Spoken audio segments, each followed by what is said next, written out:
আজ সকালে আমাদের গন্তব্য ছিল কলকাতার প্রাণকেন্দ্রে অবস্থিত রবীন্দ্র সরোবর। ভোরের আলো তখনও পুরোপুরি জেগে ওঠেনি। চারিপাশে এক অদ্ভুত শান্ত পরিবেশ। শহরের ব্যস্ততা যেন অনেক দূরে কোথাও হারিয়ে গেছে। ঠান্ডা হাওয়ার স্পর্শ, পাখির ডাক আর লেকের জলের সূর্যের প্রথম আলো, সব মিলিয়ে সকালটা ছিল ভীষণই প্রশান্তময়। গুড মর্নিং বন্ধুরা, আশা করি তোমরা সবাই খুব খুব খুব ভালো আছো। তোমার খোলা হাওয়া লাগিয়ে পালে তোমার। লেকের মধ্যে চলছিল রোয়িং প্র্যাকটিস। সারি সারি নৌকা, একসঙ্গে বৈঠা চালানোর ছন্দ আর জলের বুকে তৈরি হওয়া ঢেউ দেখে মনে হচ্ছিল যেন পরিশ্রম আর শৃঙ্খলার এক নিঃশব্দ প্রদর্শনী। কিছুক্ষণ দাঁড়িয়ে শুধু তাকিয়েই ছিলাম। মনটা অজান্তেই শান্ত হয়ে যাচ্ছিল।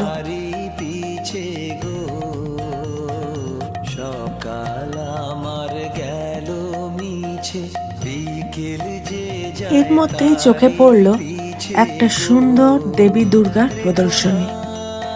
সকালবেলার নরম আলোয় মায়ের রূপ যেন আরো বেশি করে ধরা দিচ্ছিল।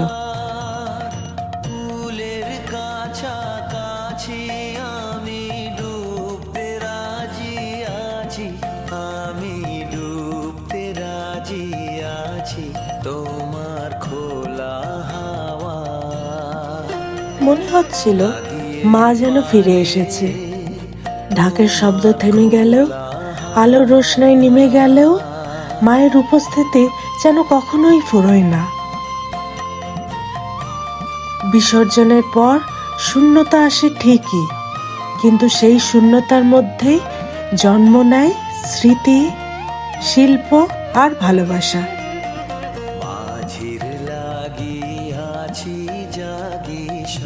রবীন্দ্র সরোবরের বুকে তৈরি হয়েছে মা দুর্গা মিউজিয়াম।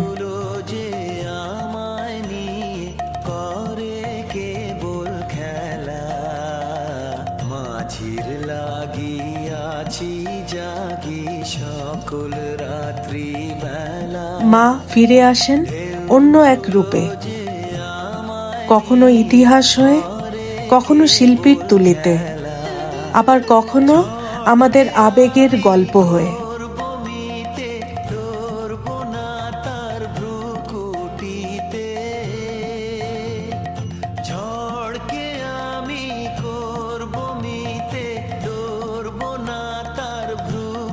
এই জায়গাটা শুধু মিউজিয়াম নয়, এটা বাঙালির দুর্গাপুজোর অনুভূতির ধরে রাখার এক নীরব আশ্রয়।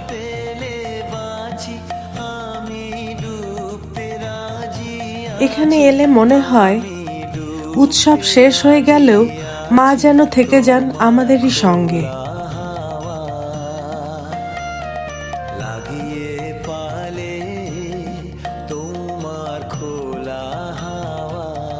এই মর্নিং আউটিংটা শুধু বেড়াতে যাওয়া নয়, বরং নিজের ভেতরে একটু থামা, একটু অনুভব করা।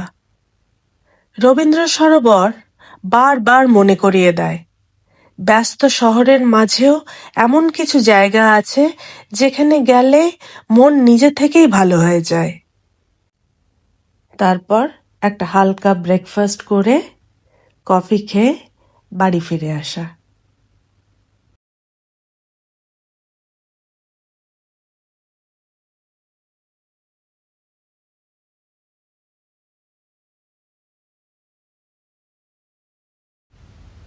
তারপর একটা হালকা ব্রেকফাস্ট করে কফি খেয়ে বাড়ি ফিরে আসা।